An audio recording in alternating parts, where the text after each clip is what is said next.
Hello friends, Manoj sir का प्यार भरा राम राम आप सबके लिए। कैसे हो? सब बढ़िया हो?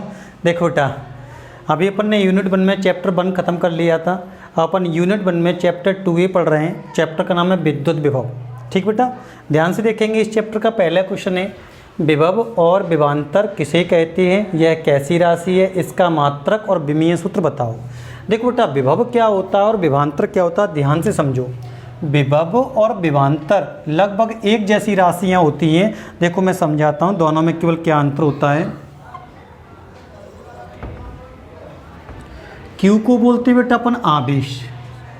Q बराबर अपन ने 1 मान लिया तो एकांक आवेश, प्लस लगा दो, यानी एकांक धन आवेश। एकांक धन आवेश, इसका नाम क्या पड़ गया? एकांक धन आवेश। और एकांक धनावेश को कहाँ से लेके आते हैं? अनंत से।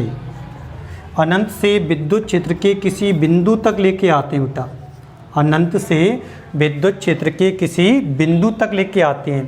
देखो बेटा, एकांक धनावेश को जब अपन अनंत से विद्युत क्षेत्र के किसी बिंदु तक लेके आएंगे तो अपने आप तो आएगा नहीं बेटा।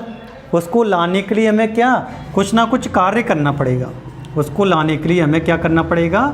कार्य करना पड़ेगा, वर्क, कुछ कार्य करना पड़ेगा। जो कार्य करना पड़ता है उसे बेटा अपन विभव कहते हैं। तो परिभाषा आंसर यहाँ से हो जाएगा बेटा विभव का, कि एकांक धन आवेश को अनंत से विद्युत क्षेत्र के किसी बिंदु तक, ये विद्युत क्षेत्र के किसी बिंदु तक, विद्युत क्षेत्र के किसी बिंदु तक लाने में जो कार्य करना पड़ता है उसे अपन विभव कहते हैं। क्या बताया? एकांक धन आवेश को अनंत से विद्युत क्षेत्र के किसी बिंदु तक लाने में जो कार्य करना पड़ता है उसे अपन विभव कहते हैं। विभवांतर, इसके नाम से समझो बेटा, विभवांतर। विभवांतर यानी विभवों का अंतर। विभवों का अंतर क्या कहलाएगा? विभवांतर कहलाएगा। यानी अपन ने दो बिंदु बना लिए, ए बिंदु और बी बिंदु। Q बराबर +1 मतलब एकांक धन आवेश। एकांक मतलब एक, धन का निशान लगा हुआ है, धन। Q को क्या बोलते हैं? आवेश। ठीक बेटा, अब इसमें क्या होता है, एकांक धनावेश को विद्युत क्षेत्र में, इसमें विद्युत क्षेत्र में, एकांक धन आवेश को विद्युत क्षेत्र में एक बिंदु से दूसरे बिंदु तक ले जाने में जो कार्य करना पड़ता है, क्या करना पड़ता है? जो कार्य करना पड़ता है वह विभवांतर कहलाता है। क्या बता बेटा? बस इसमें अनंत से लेके आते हैं अपन एकांक धनावेश को, और इसमें एक बिंदु से दूसरे बिंदु तक लेके आते हैं। क्योंकि बेटा विभवांतर जो होता है वो दो बिंदुओं के बीच में ही तो निकलेगा विभवांतर। तो इसमें लिखते हैं एकांक धन आवेश को, यहाँ से आंसर हो जाता है बेटा, एकांक धन आवेश को विद्युत क्षेत्र में एक बिंदु से दूसरे बिंदु तक लाने में जो कार्य करना पड़ता है उसे अपन विभवांतर कहते हैं। समझ में आया बेटा? जो अपना विभव होता है उसे अपन V से प्रदर्शित करते हैं, V से। और जो विभवांतर होता है बेटा उसे अपन डेल्टा V से प्रदर्शित करते हैं। क्योंकि दो बिंदुओं के बीच के अंतर को दिखाने के लिए हमेशा डेल्टा का इस्तेमाल किया जाता है, इसलिए इसे अपन डेल्टा V से प्रदर्शित करते हैं। विभव हो चाहे विभवांतर हो, दोनों ही बेटा अदिश राशियाँ होती हैं। विभव हो चाहे विभवांतर हो, दोनों ही अदिश राशियाँ होती हैं।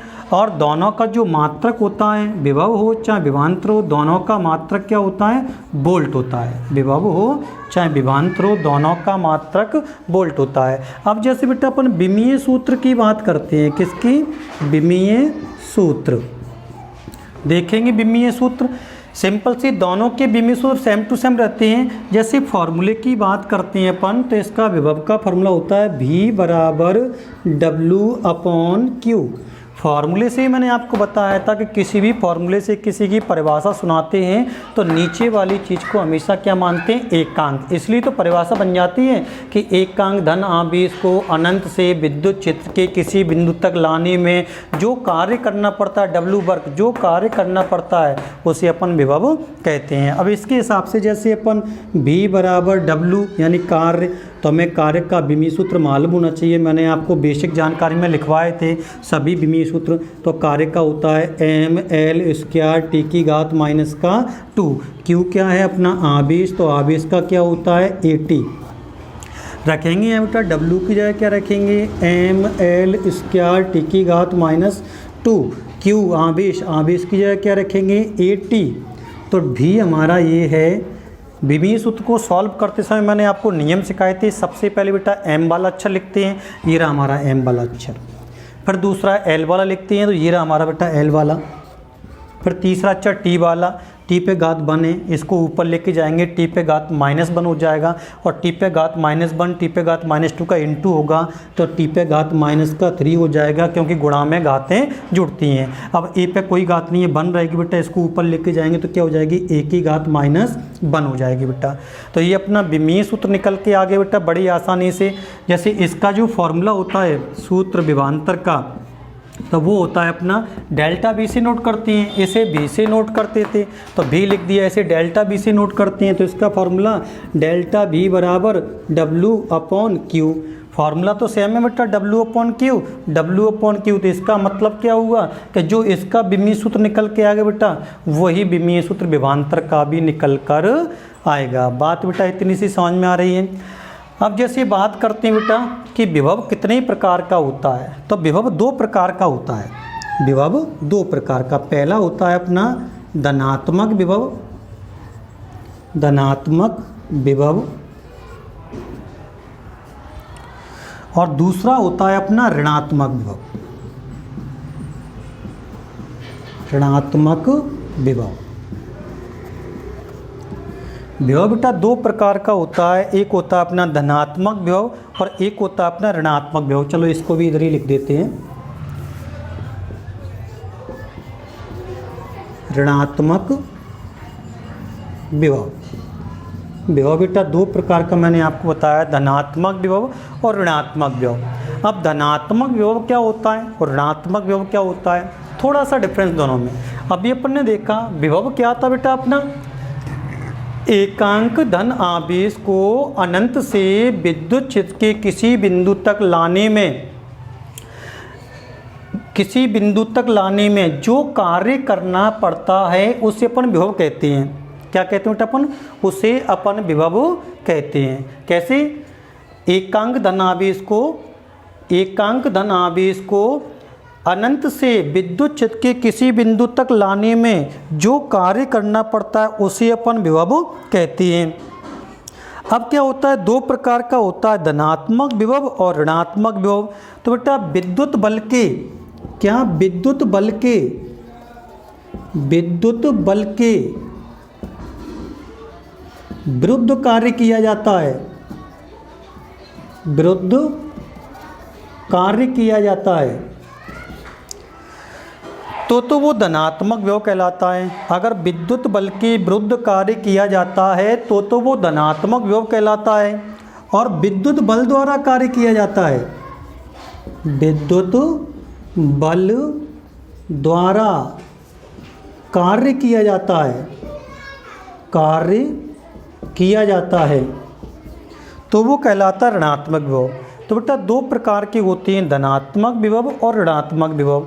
धनात्मक विभव क्या होता है, विद्युत बल के अगर विरुद्ध कार्य करना पड़ता है, क्योंकि कार्य तो करना ही पड़ता है, जो कार्य करना पड़ता है उसे ही तो अपन विभव कहते हैं, विभव की परिभाषा है जी। तो विद्युत बल के विरुद्ध कार्य किया जाता है तो वो धनात्मक विभव कहलाता है, और विद्युत बल द्वारा कार्य किया जाता है तो बेटा वो ऋणात्मक विभव कहलाता है। समझ में आया बेटा। अपन नेक्स्ट क्वेश्चन पर चलते हैं, देखते हैं अगला क्वेश्चन अपना क्या है।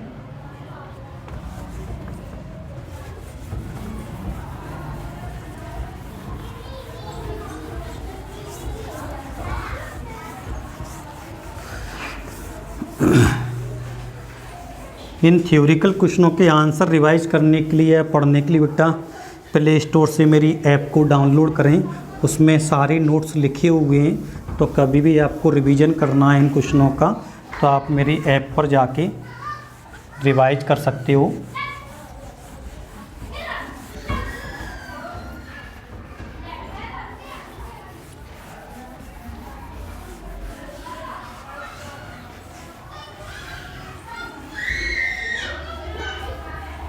हाँ, अगला नेक्स्ट क्वेश्चन देखेंगे बेटा। अपना नेक्स्ट क्वेश्चन क्या है, समविभव पृष्ठ किसे कहते हैं। अगला क्वेश्चन है अपना समविभव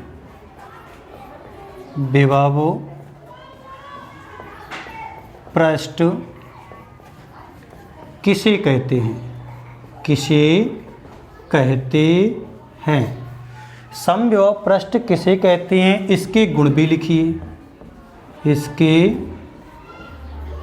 गुण भी लिखिए, गुण भी लिखिए। देखो बेटा समविभव पृष्ठ क्या होता है।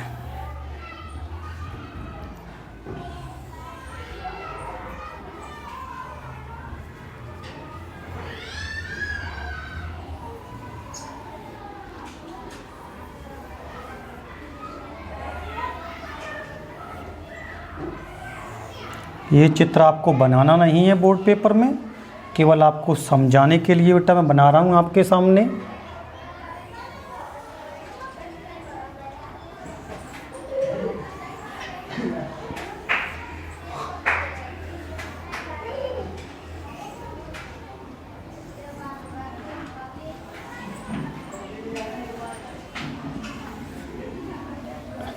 हाँ जी बेटा, अपन ने एक पृष्ठ बना दिया ये अपने एक पृष्ठ बना दिया आपके सामने।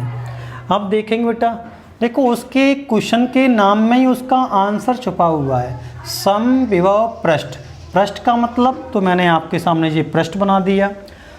सम का मतलब समान, क्या समान रहेगा, विभव का मान समान रहेगा। समविभव तो किसका मान, किस पर, पृष्ठ पर। तो पृष्ठ आपके सामने बना हुआ है, किसका मान समान रहेगा, समविभव यानी विभव का मान समान रहेगा। जैसे सपोज दैट अगर इस पे 220 वोल्ट करंट है तो इसके प्रत्येक बिंदु पर 220 वोल्ट करंट ही रहेगा। प्रत्येक बिंदु पर कितना रहेगा, 220 वोल्ट करंट ही रहेगा। इसको अपन ने बिल्कुल फिक्स नाप के कितना करंट दिया है, 220 वोल्ट।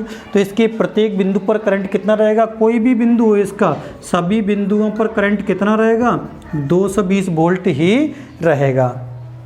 तो जी अपना पृष्ठ बना हुआ है बेटा। यहाँ से आंसर सुनेंगे इसका अपन ध्यान से, कुछ नहीं है क्वेश्चन में आंसर छुपा हुआ है, ध्यान से देखो। ऐसा पृष्ठ जिसके प्रत्येक बिंदु पर, ऐसा पृष्ठ जिसके प्रत्येक बिंदु पर विभव का मान समान रहता है। देखो सब पर 220 वोल्ट ही है ना बेटा, तो विभव का मान कैसा हो गया, समान। तो ऐसा पृष्ठ जिसके प्रत्येक बिंदु पर विभव का मान समान रहता है, समविभव पृष्ठ कहलाता है। बात बेटा समझ में आ रहा है। ऐसा पृष्ठ जिसके प्रत्येक बिंदु पर विभव का मान समान रहता है, समविभव पृष्ठ कहलाता है। बात करते हैं बेटा इसके गुणों के बारे में, क्या क्या गुण हैं समविभव पृष्ठ के, देखेंगे।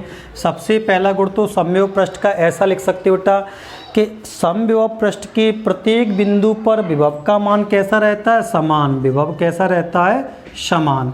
तो समविभव पृष्ठ के प्रत्येक बिंदु पर विभव का मान समान रहता है। सेकंड पॉइंट अपन ऐसा लिख देंगे बेटा, जैसे कि आपको मैंने चुंबक वाले चैप्टर में बताया था कि दो चुंबकीय बलरेखाएं एक दूसरे को कभी नहीं काटती हैं।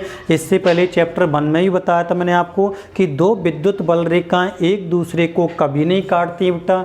इसी प्रकार से दो समविभव पृष्ठ भी एक दूसरे को कभी नहीं काटती हैं। दो समविभव पृष्ठ भी एक दूसरे को कभी नहीं काटते हैं।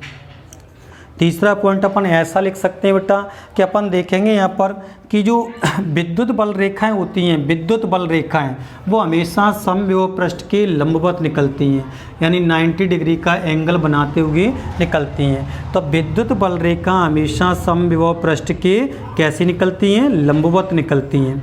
यानी विद्युत बल रेखा हमेशा समविभव पृष्ठ के लंबवत निकलती हैं। चौथा पॉइंट अपन ऐसा लिख सकते हैं बेटा कि समविभव पृष्ठ में देखो जैसे Q = +1 यानी ये एकांक धनावेश हो गया, तो समव्यव पृष्ठ में एकांक धनावेश को एक बिंदु से और दूसरे बिंदु तक ले जाने में, एक बिंदु से और दूसरे बिंदु तक ले जाने में कोई कार्य नहीं करना पड़ता। कार्य क्यों नहीं करना पड़ता, मैं सिखा देता हूँ बेटा। जैसे दो बिंदुओं की अपन बात करते हैं तो दो बिंदुओं के बीच में विभवांतर हो जाता है, यानी डेल्टा V। उसका फॉर्मूला होता है W/Q। डेल्टा V को कैसे लिख सकते हैं, V1 माइनस V2। यहाँ क्या चल रहा है अपना W/Q। V1 का मान देखेंगे इस वाले बिंदु पर कितना है 220, V2 का मान देखेंगे इस वाले बिंदु पर कितना है 220, क्योंकि समान रहता है। तो W/Q ये कट गया तो क्या आ गया 0 बराबर W/Q। अपन 1 मान के क्रॉस मल्टीप्लाई करो, W का 1 से करेंगे W और Q का 0 से करेंगे 0। तो कार्य कितना आया बेटा 0 आया कार्य। इसलिए मैंने आपसे कहा कोई भी कार्य नहीं करना पड़ता। एकांक धनावेश को समव्यव पृष्ठ पर एक बिंदु से दूसरे बिंदु तक ले जाने में कोई कार्य नहीं करना पड़ता, क्योंकि कार्य का मान कितना निकलता है बेटा, कार्य का मान 0 निकलता है। 5वां पॉइंट ऐसा लिख देंगे अपन, किसी भी खोखले चालक का पृष्ठ हमेशा समव्यव पृष्ठ होता है। कोई भी अगर खोखला चालक होता है तो किसी भी खोखले चालक का पृष्ठ समव्यव पृष्ठ होता है। या ऐसा भी बोल सकते हैं कि किसी भी विद्युत चालक का पृष्ठ सदैव समव्यव पृष्ठ होता है। किसी भी विद्युत चालक का पृष्ठ हमेशा समव्यव पृष्ठ होता है। तो जो मैंने आपको 5 गुण बताया बेटा, इसके अपन नेक्स्ट क्वेश्चन पर चलते हैं कि अपना नेक्स्ट क्वेश्चन बेटा क्या है। तो देखते हैं अपन नेक्स्ट क्वेश्चन। अगला क्वेश्चन एक ऐसा कह रहा है कि खोखले चालक के प्रत्येक बिंदु पर, अगला क्वेश्चन एक ऐसा कह रहा है अपना कि खोखले चालक के प्रत्येक बिंदु पर विभव समान रहता है, क्यों? विभव समान रहता है क्यों? खोखले चालक के प्रत्येक बिंदु पर विभव समान रहता है क्यों? सिंपल सी बात है बेटा, खोखला चालक यानी इससे पिछले चैप्टर में मैंने एक आपको कार का एग्जाम्पल दिया था। एक कार वाला क्वेश्चन बताया था कि हम एक कार में जा रहे हैं और बिजली गिरने वाली है। बस सेम टू सेम वही आंसर इसका भी है कि खोखले चालक के प्रत्येक बिंदु पर विभव समान रहता है क्यों? तो बेटा खोखले चालक के प्रत्येक बिंदु पर विभव समान रहता है क्योंकि खोखले चालक पर एकांक धन आवेश को एक बिंदु से दूसरे बिंदु तक ले जाने में कोई कार्य नहीं करना पड़ता है और खोखले चालक के अंदर कोई भी आवेश नहीं होता है और विद्युत क्षेत्र की तीव्रता भी शून्य होती है। इसलिए खोखले चालक के प्रत्येक बिंदु पर हमेशा विभव एक समान रहता है। समझ में बेटा क्या बताया? खोखले चालक के प्रत्येक बिंदु पर विभव समान रहता है क्योंकि खोखले चालक में एकांक धनावेश को एक बिंदु से दूसरे बिंदु तक ले जाने में कोई कार्य नहीं करना पड़ता है और इसके अंदर कोई भी आवेश नहीं होता है और विद्युत क्षेत्र की तीव्रता भी शून्य होती है। इसलिए बेटा खोखले चालक के प्रत्येक बिंदु पर विभव समान रहता है। आगे चलते हैं बेटा अपन, अगला नेक्स्ट क्वेश्चन क्या है अपना।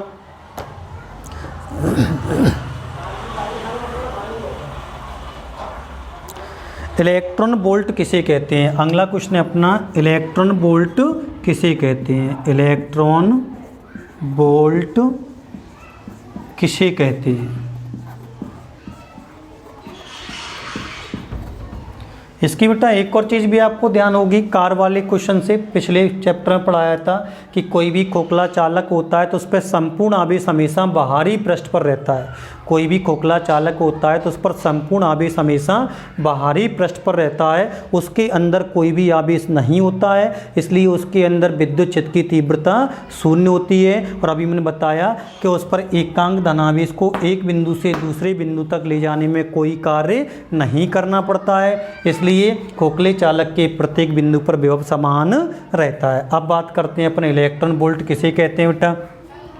इलेक्ट्रॉन मतलब ई से नोट करेंगे, वोल्ट मतलब वी से नोट करेंगे।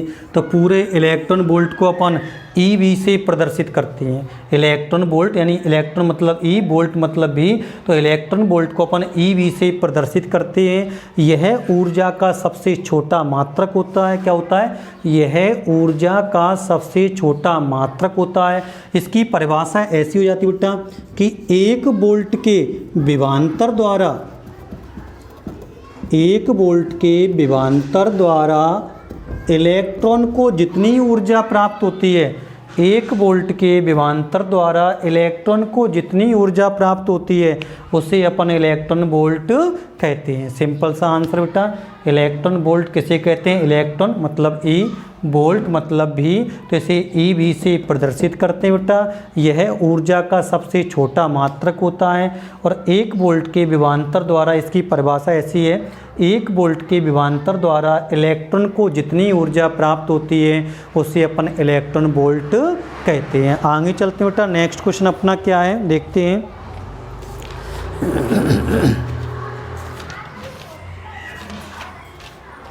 अगला क्वेश्चन बेटा, पृथ्वी के विभव को शून्य क्यों माना जाता है? क्वेश्चन है अपना, पृथ्वी के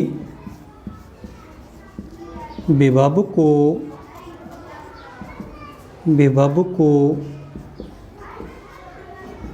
शून्य क्यों माना जाता है?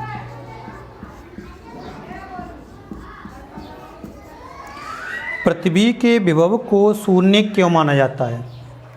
तो बेटा पृथ्वी के विभव को शून्य क्यों माना जाता है, इसका आंसर आपको पिछले चैप्टर में मैं सिखा चुका हूँ। चैप्टर 1 में ही मैंने आपको सिखा दिया था, इसकी ज़रूरत पड़ी थी तो एग्जाम्पल देके मैंने आपको सिखाया था। तो उसमें वो वाले क्वेश्चन समझाए थे कि वायुयान पृथ्वी से उड़ता है तो या सामान्यतः ज्वलनशील पदार्थ ले जाने वाले वाहनों में जंजीरें टंगी रहती हैं। उस समय मैंने आपको ये बेटा समझाया था। फिर एक बार रिवाइज करा देता हूँ।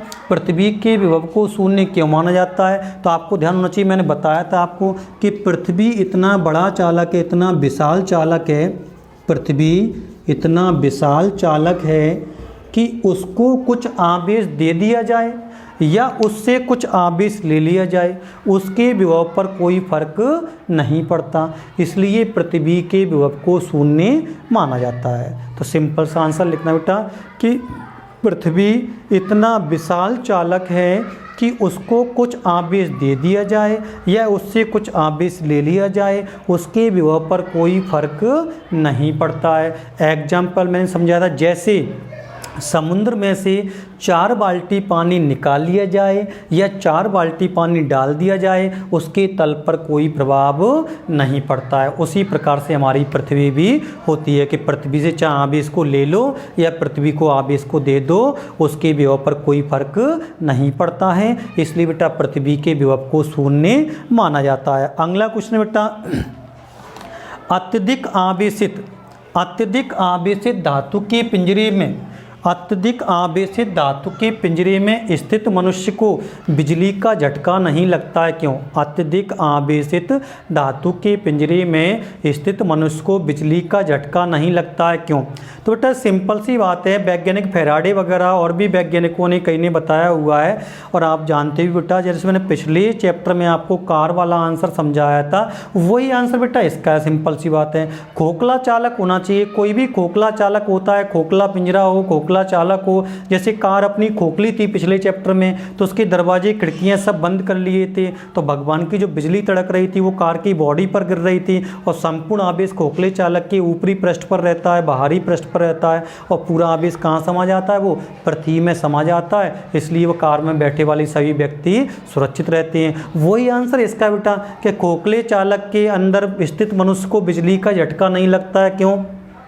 क्योंकि बेटा कोई भी खोखला चालक हो, चाहे कार हो चाहे खोखला चालक हो, जब भी उसे आवेश दिया जाता है तो संपूर्ण आवेश कहाँ रहता है? उसके बाहरी पृष्ठ पर रहता है, उसके अंदर कोई भी आवेश नहीं होता, उसके अंदर विद्युत क्षेत्र की तीव्रता भी शून्य होती है, उसके इसलिए बेटा उसके अंदर जो मनुष्य स्थित है उसको बिजली का झटका नहीं रहता, क्योंकि अंदर उसमें कोई आवेश होता ही नहीं है और विद्युत क्षेत्र की तीव्रता भी बेटा उसमें शून्य होती है। और ऐसे पृष्ठ पर एकांक धनावेश को एक बिंदु से दूसरे बिंदु तक ले जाने में कोई कार्य भी नहीं करना पड़ता बेटा। इसलिए पिंजरे के अंदर, खोखले पिंजरे के अंदर स्थित मनुष्य को बिजली का झटका नहीं लगता है। बात बेटा समझ में आ रही है।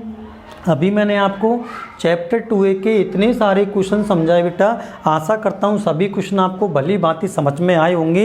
एक बार अगर चाहो तो देखो मैं रिपीट कर देता हूँ। समविभव पृष्ठ किसे कहते हैं? तो ऐसा पृष्ठ जिसके प्रत्येक बिंदु पर विभव का मान समान रहता है समविभव पृष्ठ कहलाता है। उसके कुछ गुण भी थे।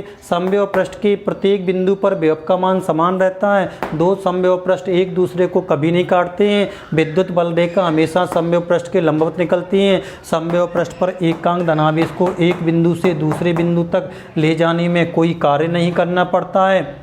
और कोई भी जो पृष्ठ होता है वो हमेशा, कोई भी चालक हमेशा समविभव पृष्ठ होता है। और बेटा अगला क्वेश्चन एक ऐसा था, खोखले चालक के प्रत्येक बिंदु पर विभव समान रहता है क्यों? तो मैंने अभी आपको बताया था इसका आंसर है कोई भी खोखला चालक होता है बेटा तो किसी भी खोखले चालक पर, मैंने अभी आपको समझाया था, जब अपन आवेश देते हैं, विभव देते हैं तो विभव समान रहता है। खोखले चालक के प्रत्येक बिंदु पर विभव समान रहता है तो एकांक धनावेश को एक बिंदु से दूसरे बिंदु पर ले जाने में कोई कार्य नहीं करना पड़ता है। खोखले चालक को दिया गया संपूर्ण आवेश हमेशा उसके बाहरी पृष्ठ पर रहता है और अंदर उसमें विद्युत चित्त की तीव्रता शून्य होती है क्योंकि अंदर उसमें कोई भी आवेश नहीं होता। इसलिए खोखले चालक के प्रत्येक बिंदु पर हमेशा विभव समान रहता है। इलेक्ट्रॉन वोल्ट किसे कहते हैं? इलेक्ट्रॉन मतलब ई, वोल्ट मतलब बी, तो इसे ईवी से प्रदर्शित करते हैं। यह ऊर्जा का सबसे छोटा मात्रक होता है। परिभाषा ऐसी है, एक वोल्ट के विभवांतर द्वारा इलेक्ट्रॉन को जितनी ऊर्जा प्राप्त होती है उसे हम इलेक्ट्रॉन वोल्ट कहते हैं। अगला क्वेश्चन था, पृथ्वी के विभव को शून्य क्यों माना जाता है? तो मैंने बताया आपको पृथ्वी इतना विशाल चालक है कि उसको कुछ आवेश दे दिया जाए या उससे कुछ आवेश ले लिया जाए उसके विभव पर कोई फर्क नहीं पड़ता है। एग्जाम्पल जैसे समुद्र में से 4 बाल्टी पानी निकाल लिया जाए या 4 बाल्टी पानी डाल दिया जाए तो उसके तल पर कोई फर्क नहीं पड़ता। एक क्वेश्चन था, अत्यधिक आवेशित धातु के पिंजरे के अंदर स्थित मनुष्य को बिजली का झटका क्यों नहीं लगता है? तो सिंपल सी बात है बेटा, किसी भी पिंजरे को खोखले चालक को जब आवेश देते हैं तो पूरा आवेश उसके बाहरी पृष्ठ पर रहता है, उसके अंदर कोई भी आवेश नहीं होता, उसके अंदर विद्युत चित्त की तीव्रता शून्य होती है। एकांक धनावेश को एक बिंदु से दूसरे बिंदु तक ले जाने में कोई कार्य नहीं करना पड़ता है। इसलिए बेटा उस मनुष्य को बिजली का झटका नहीं लगता है। आपको बेटा समझ में आया बेटा? आपको अगर मेरे चैनल से पढ़ना अच्छा लगता है तो रेगुलर मेरे चैनल को देखते रहिए बेटा, लाइक सब्सक्राइब करते रहिए और कमेंट करके मुझे बताते भी रहिए कि मेरा समझाया हुआ आपको कितना पसंद आ रहा है। अगर आप कमेंट करके मुझे बताते हैं बेटा, अगर आपको लगता है मेरा वीडियो पसंद आता है आपको बेटा, तो फिर समझ लो मैं आपके लिए काफ़ी मेहनत करके वीडियो बनाता हूँ। आगे से और भी मेहनत करेंगे, आपके लिए अच्छे अच्छे वीडियो लेके आएंगे। तब तक लिए ओके, थैंक्स बेटा।